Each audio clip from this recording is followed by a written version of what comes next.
welcome to Coffee, Love, and Books.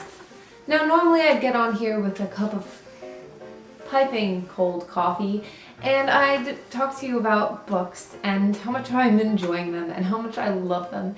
And I love that stuff, and I love talking to you about it. But today, the video is going to be a tad different because I'm going to be talking to you about one of my other passions. But story time first.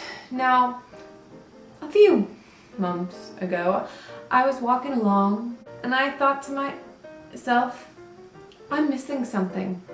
I am missing one of the essentials of the year of our Lord, 2020. I had a face mask, soap, and of course my library card. What was I missing? And then it occurred to me, I didn't have a flapper dress. Who even are you? If you don't go to every Halloween and New Year's Eve party dressed as a flapper or someone from the 20s, I mean, it's 2020, y'all. This is like a repeat of the Roaring 20s, except the Roaring 20s were kind of good last century. Anyway, I could not believe I had overlooked it. I mean, it wasn't like there was a worldwide catastrophe tearing my attention away. Silly me. Anyway, I resolved that I was going to make a flapper dress before the summer was out. And I say flapper dress because that's the simplest thing to say, even though it's not really flapper dress, it's more of a 20s themed dress, because there will be no fringe involved in this, because I'm cheap and I didn't want to buy any. Also because as I was looking at designs, I kind of liked the light flowy asymmetrical lineage better, but that is for a later point in the video. So today I'm going to be doing a 20s dress, just kind of as a costumey. It's not going to be perfect. It's going to be more historically accurate than most of the stuff you see. I was on Costumes for Chicago, the musical. I've seen this firsthand, and thank goodness I did not know about all this historical stuff back then when I was doing costumes, because it would have annoyed the heck out of me. But I'm really excited to do some kind of, Downton Abbey themed gown, and I'm really excited. It's so simple and easy. I'm surprised that not more people do this the traditional way. There will be modifications which I'll point out throughout the video, but anyway, just please enjoy this tutorial. I'm so excited to be doing it, and if you enjoy this kind of content, let me know. I would love to do more of it. I love doing this, and I have so much time just since learning where I can just be sewing away that it doesn't even matter. So please let me know if you enjoy this kind of content. And without further ado, I'm just gonna get into the tutorial. It's more of an adventure, but anyway. Thank you so much for watching, and I will see you as I check in along the pit stops in this video. Bye-bye. Alright, so I started off this highly professional project with a Barbie doll mock-up. I honestly just did this because my little sisters were having a Barbie doll wedding, and then there were Barbie dolls on my front porch, and I was like, oh, I'm making this dress, so maybe I can just see how it works on the Barbie doll. Anyway, just let this be proof to you that anyone can rock a 20s dress, even an 80s Barbie doll with the complete opposite body type, or not even a human body at all. Anyways, I did this a little bit differently by putting the black layer over the red at the bottom. I changed that up in my dress just because I liked how the red looked better, and it just was flowy and asymmetrical. So spoiler alert for later in this video when I do make that decision very late on in the process. Anyway, I just continued on with the sewing of those two layers together. This was a really simple process, and then I just cut out that black piece that I would not need later on in the process. And then those were my bottom pieces and the model of the Barbie doll once I finished. Yes, it was quite fun actually. And then I just cut out my black fabric, which I got from Goodwill for $5. It was quite the steal. Never actually get real fabric. Just go to thrift stores and cut things up. Anyway, I just cut that out, and I didn't cut the neckline quite yet because I was kind of nervous about how it would fit.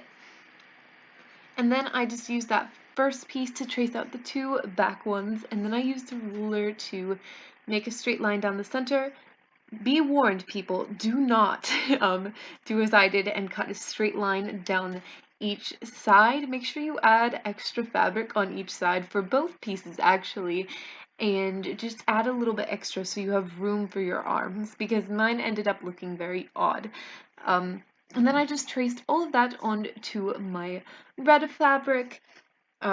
This was completely helpful. Just use each piece you cut out to trace it onto another, and if you aren't doing double layer as I did, just cut out each piece. Like, you're a smart person. Okay.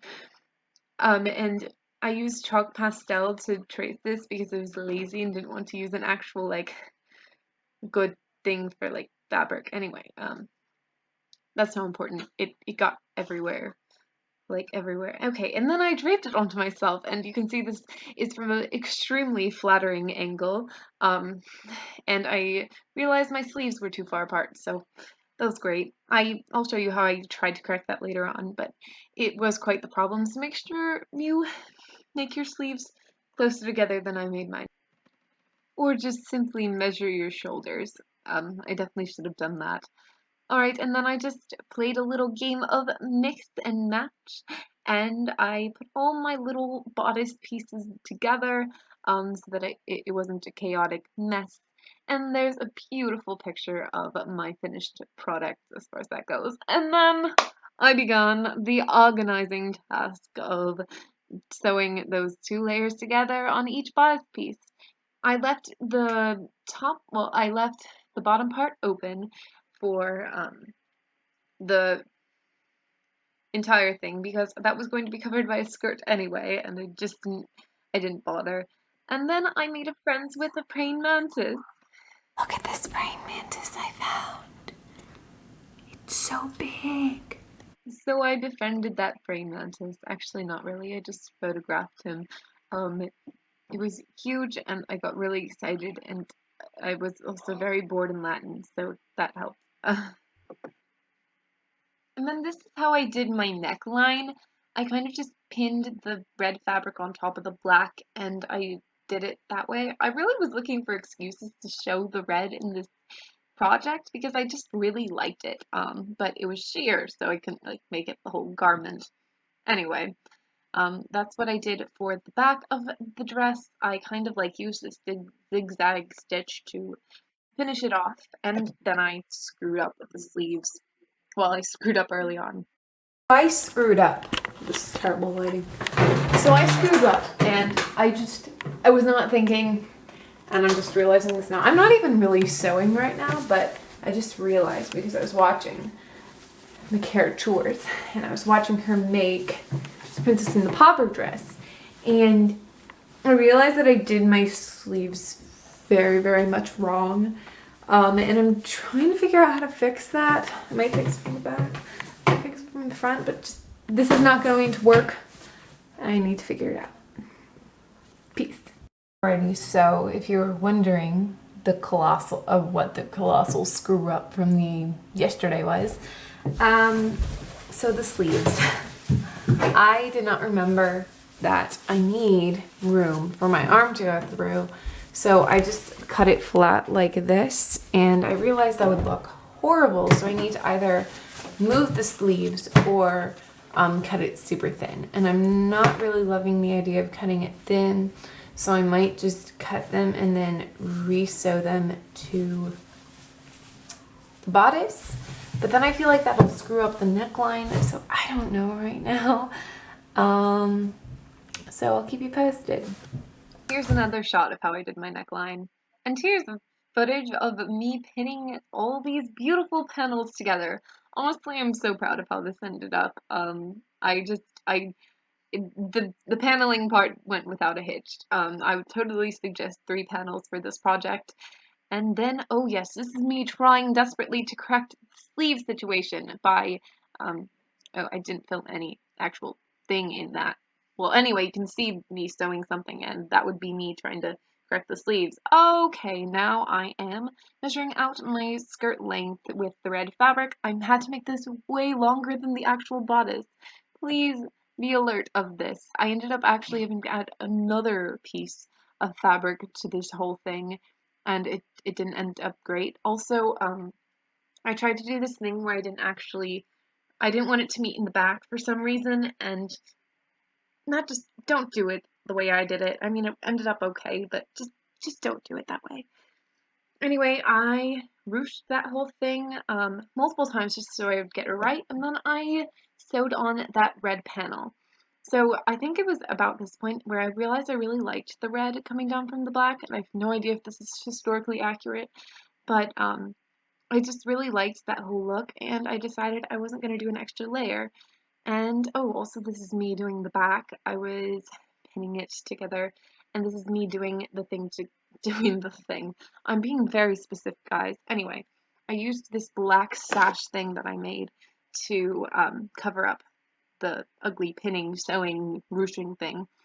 And I just made sure that fit around all the way. And then I ironed it instead of pinning it because I was lazy. Okay, just don't judge me, please. Please. Anyway, lots of footage of me ironing this thing.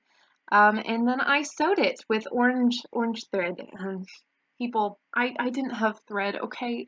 Don't judge me, please. I couldn't find any, and I found some towards the end, but it was too late for most of the damage had been done. So this is a beautiful rainbow project of all the different threads. And here's me sewing up the back. White thread. Yes, I thought white thread would just be a fantastic color choice for the black fabric. But honestly, it looks okay. Just anyway. Next thing I did was sew these hooks and eyes onto the back. These didn't actually clasp that well, so I'm still kind of just like trying to fix that problem. So I would suggest using a zipper if it's within your ability. And then I just bedazzled the neckline of the gown with these beads, and I'm still debating on whether or not I think that was a good idea. I kind of like it, but also makes it look a wee bit tacky. A brief history lesson. The 1920s was an era of freedom and letting loose. If you've read The Great Gatsby, it shows a very clear distinction between the old money and the new money. All of the new springing up joy and very carefreeness of life. You can also see this in shows like Downton Abbey, of kind of the old passing away and a new era being ushered in. This was reflected in the clothing. Along with the rise of #feminism, a lot of the dresses became very Billie Eilish-esque. Loose and baggy clothing became very elegant and pronounced and fashionable during that time period. Hair was cut short, and basically the body ideal was to look as much like a boy as you possibly could. Being flat-chested was attractive, as well as still having like fat on your arms. It's very confusing.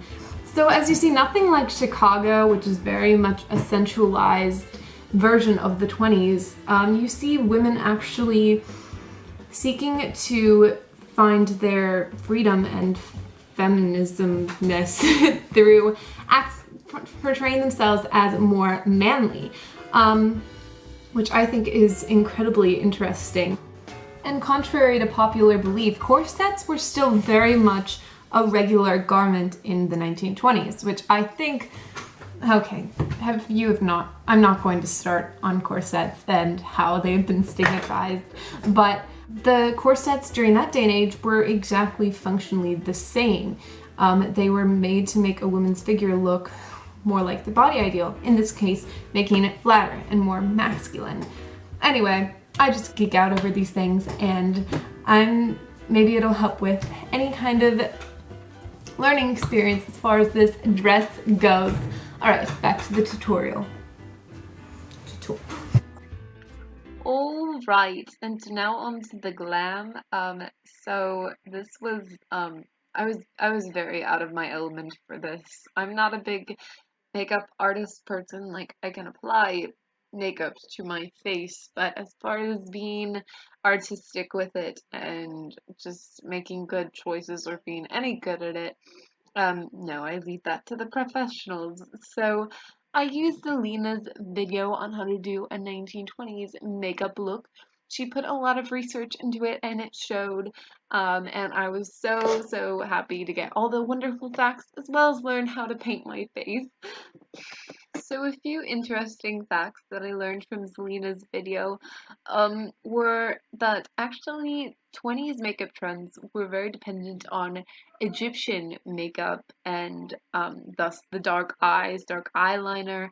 I don't know if it was like Egyptian makeup at that time or just ancient Egyptian makeup because I don't know how, like, if the eyeliner was still in thousands of years later. But anyway, I just finished up by paling up my face and darkening my lip color to get that very contrasting look, which I kind of fell in love with. I'm really seeing what they saw in that whole makeup trend.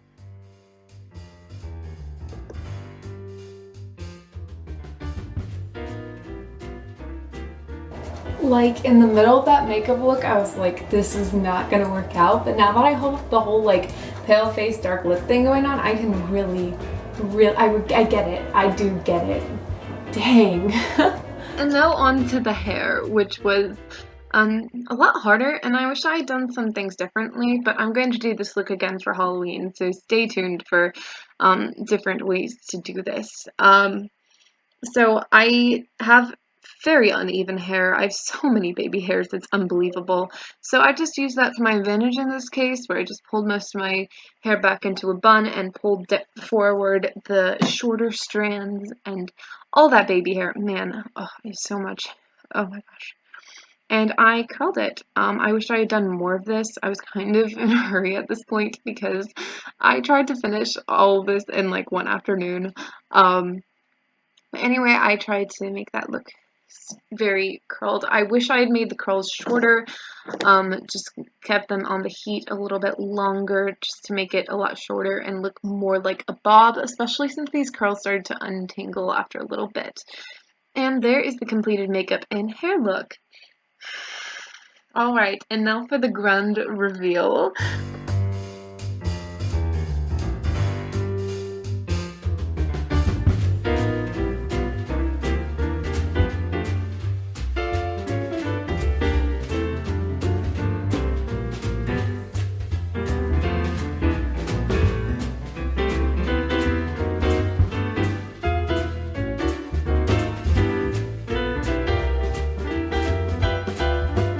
Just a noisy hall where there's a nightly brawl and all that jazz.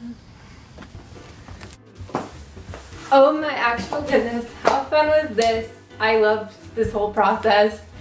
And I'm really excited about the 20s right now. There's certain very much flimsiness things about this dress. The clasps, for instance, will not stay clasped. So I'm gonna have to figure that out as we go along. But otherwise, I'm so happy with this flapper dress. And I'm really excited to hear about what you think in the comment section down below. If you actually do make a flapper dress, please let me know. And I would love to get a link to pictures. Oh my gosh. I had so much fun with this whole extravaganza, and if you have not already, please subscribe and like this video for further content somewhat like this, or with books or crafts or whatever. Thanks so much for watching, and I'll see you next Saturday. Bye-bye.